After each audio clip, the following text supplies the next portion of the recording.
cấp. Thưa các bạn, ngày mới vẻ. Hôm nay chúng tôi sẽ làm một clip phi máy bay. Thôi chúng tôi sẽ giới thiệu tên nha. Tôi Long Đen Chá Chăm Anh Em. Tôi Thành Đế Chá Chăm Anh Em. Đây là chúng tôi, ai thua phải bịt tai nhá, không thể bảo nha. Đây, ra đến đấy. Đây.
Giờ toàn đi máy bay chứ.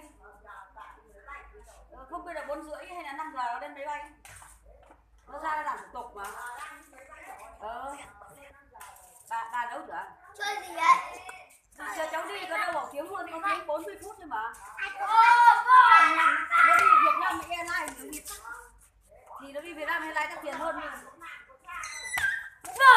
cháu nó vào chỗ làm chắc là có khi là cũng phải bằng mình lên ra. Đây, Cháu thế. Cháu này thuê ấy mà nó lại. Đây clip của mình là thế thôi nha. Xin chào cả các bạn. Clip sau nha. Bye bye. Anh em nào thấy kênh của mình hay đừng quên like, chia sẻ nha anh em nha. Và đăng ký kênh nha. Và ấn vào cái chuông để nhận kênh sớm nhất nha. Chào tất cả các bạn.